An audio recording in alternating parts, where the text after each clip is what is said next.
Hey guys, Greg Street. I'm one of the designers in League of Legends, back to answer more questions about our development philosophy and how we think about League and why we do some of the crazy things that we do. So we're out of preseason now, and a question a lot of you asked us was about rate of change and how much change does League need, and do we change the game too much or too fast, which is all super relevant and the kind of stuff we talk about all the time. So let me dig into that a little bit. So going way back, like way before my time, to the genesis of League of Legends, Mark Merrill and Brandon Beck were talking about the kind of games they like to play and how frustrated they got playing a competitive game, because that's the kind of games they play, when the game would stop being updated. Like, the development team probably knew there was an exploit, or not even an exploit, just like a strategy that always trumps the other strategies, and it felt like everyone is using this, the developers probably know about it, why don't they fix it?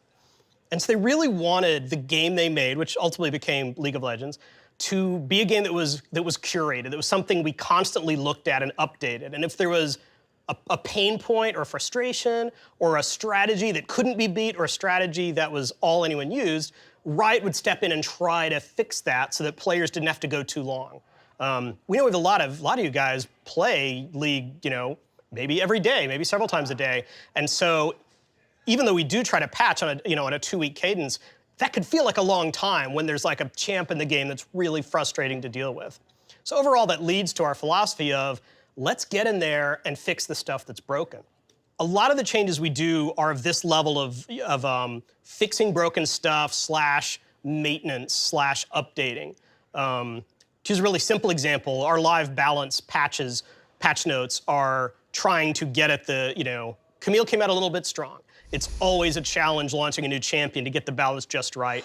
Some of our champions lately have been a little weak. She was a little strong, and so we adjust some of the numbers, hopefully to get it to be a little less frustrating to play against her and make her not 100% banned. At the opposite end of the spectrum is something like our Summoner's Rift update that we did a couple of years ago. The map wasn't necessarily broken, but it was definitely feeling old and creaky and something that maybe was getting in the way of enjoyment. So had our artists work on a fantastic update that was been overall really well received and makes brings the game a little more into the modern age. We're doing the same thing with a League client right now, just updating an older system into something that'll give us the potential to do cooler stuff and have a game that feels a little newer for you guys as well. A thing we look at a lot are system problems where it feels like the game is supposed to offer you a choice, but there's not really a choice. And a great example of that are item builds. A lot of the work we've done on the roster updates for things like the older mage update was trying to make it so that players didn't feel like they just have to buy the same old items every time. At the very least, when you switch champions, maybe you can have a different build order. And if we're really deliver on it, then sometimes, depending on the situation of that game, you may pick different items. Maybe you need a tankier build. Maybe you need more magic resistance. Maybe you need an earlier power spike. All that is the kind of stuff. The reason we go in and change items and add new items is to try to add more interesting choices to players and solve some of these really fixed build order problems. Now, that's not to say that every change we make is out there to solve a problem. We do make some changes that are just to add freshness. I really want to make this distinction because most of the changes we do aren't for that reason. Most of the changes are trying to solve specific problems. We really try to stay away from tinkering. League is a game about mastery and getting better at the game. And that can be really frustrating when you feel like the developers are just out there kind of shaking the table all the time. It's like, why bother investing time to get better when Riot's just going to change things anyway? But I'll mention a couple examples of things we do more or less just to add freshness and add new levels of excitement. The most obvious one is new champions. Once in a while, we're adding a champion to try to solve a specific problem, like all junglers play the same could be an argument for why to create someone as kind of wacky and out there as Ivern. But for the most part, we add a lot of champions just because they're cool. Maybe they'll be somebody's new main. Maybe it's just a fun reason to log in and play the game. Another example, a totally different example, are the rotating game modes. They're there. We offer them largely as a diversion or a palate cleanser, if you will. I've played a lot of SR. Maybe I played some really hectic ranked games, and I still want to play League, but I just need a little bit of a break. The reason those game modes only last a week or two is they may not have the depth to stand the test of time, but they're a nice temporary diversion or things like that. And finally, I want to acknowledge the very real situation that the game evolves even if Riot does nothing. Players develop new strategies. They develop new counter strategies to those strategies. Champions rise or fall sometimes depending on if a pro picked them and did a particularly flashy game with an odd pick, and suddenly now everyone's trying to use that champion. It's honestly a big challenge of this job to figure out when is the community going to solve this on their own, and probably they'll solve almost every problem on their own given enough time. When is the community going to solve this quickly enough that it's not frustrating? And when does Riot need to step in because it's starting to feel like, oh, I'm going to see Lee Sin every single game. Yeah, eventually a counter will arise, but I'd rather Riot just get in there and do something now so that my Thursday game is still fun to play. So I talked a little bit about why we might make a change and what we're hoping that our changes accomplish in the game. But I definitely want to talk about the fact that there's risk to change too. There are bad things that we can do if we change the game too much. And I'll kind of break those down into 3 or 4 categories. First, the more the game changes, the harder it is for someone who's taken a break to come back to League. And we know a pretty regular play style is I'm super engaged with League right now, and then maybe another game comes out, I'm playing that for a while, but I go back to League. Hopefully the game is still recognizable at that point. And we know that the more we change, particularly dramatic changes like champion select is totally different, or wards are different, or there's a different dragon model in the game, we know that that creates a burden for returning players to figure out what's going on. Now, I also want to clarify that our first commitment is to you guys who are super active who are playing the game now. We don't want to dumb the game down just for the sake of someone who may or may not come back to League after they've taken a break. We really have to commit to making sure the game is fun for people who are actively enjoying it. Now, that said, there are some things we could do to make the game a little easier to return to for someone who's taken a break. First of all, we've talked about how the initial onboarding experience of League is one of those things that is outdated and something we desperately do need to improve. And that goes for the returning experience as well. We don't do a lot of explaining like, oh, you've been away from the game for a while. Let me tell you about dragons are totally different now. Let me tell you that this champion, hey, Warwick plays pretty differently than the last game you may have played with Warwick. And I think there are ways to do that that aren't just, piles and piles of patch notes.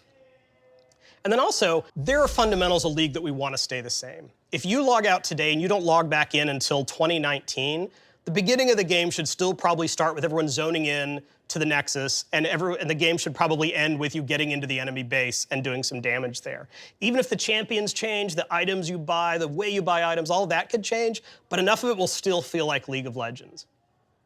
So another cost of change is the amount of disruption it can have on players.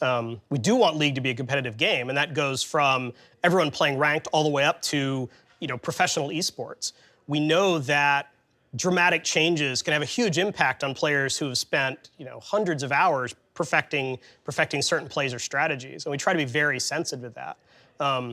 I'm sure a lot of you realize by now that we try to focus the biggest changes to the game in preseason and midseason precisely to kind of minimize that impact as much as possible and give you guys a chance to react to the changes and give us feedback to get things in a good spot before it really counts. It's also worth pointing out, like I mentioned before, that we want adaptation to some degree to be an important skill for League of Legends because the game is going to change, even if Riot doesn't step in. And it's important that, one of the execution is very important to being good at League, but so is just being able to shift as the game itself shifts. Some amount of that we think is healthy. And then finally, another cost of change is interrupting the mastery curve. League is a game about getting better at better. Every game you play, you learn something, and you can see yourself improve, and that's really satisfying.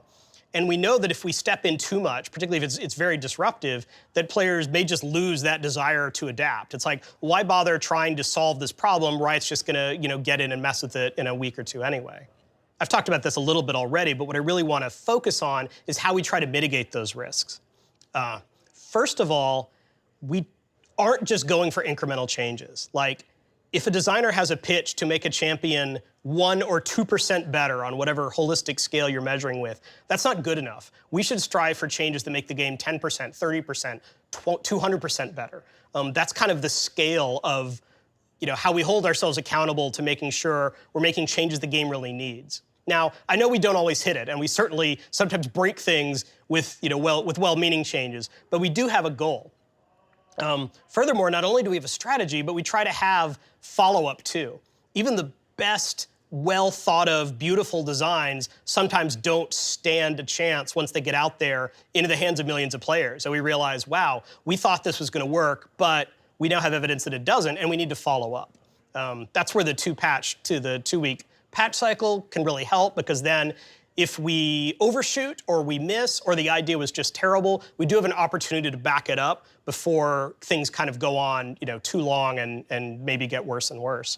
So kind of in conclusion, I talked about how we think about change, and then I talked about some of the risks of change and how we try to mitigate those risks. But one of the points I originally posed was how much change is too much? And there isn't like a super simple answer to that, except to say it's an ongoing discussion. For example, I've learned that as a developer, I am fairly risk tolerant. And the fact that we have the opportunity to follow up with patches makes me feel a little safer with trying something that we have confidence in, but we don't 100% know what's going to happen. But by contrast, Brandon Beck will raise the question of, are we changing too much at once? Are we making it hard for a player who doesn't study every single patch note to really keep up with what's going on in the game? And are we making it, certainly hard for someone who hasn't been, actively playing League lately to keep up with everything that's going on? And my point is not that, this is my call to make or this is Brandon's call to make, more that we talk about this kind of thing all the time. And I don't think there's a right answer. We have to keep challenging ourselves to figure out what makes the most sense for you guys and for League overall. We do make the designers or anyone making a change kind of make a case for why that change is important and how they'll follow up if it doesn't work out. But honestly, this is one of those points where I would love to bring players into the discussion a little more. We'd love to hear from you, like, are we changing things too quickly, or do you think that we let stuff go too long sometimes before we step in? So please let us know. So that was a really long discussion. Thanks so much for sticking with me up until now. Really look forward to reading your thoughts on this topic. Thank you.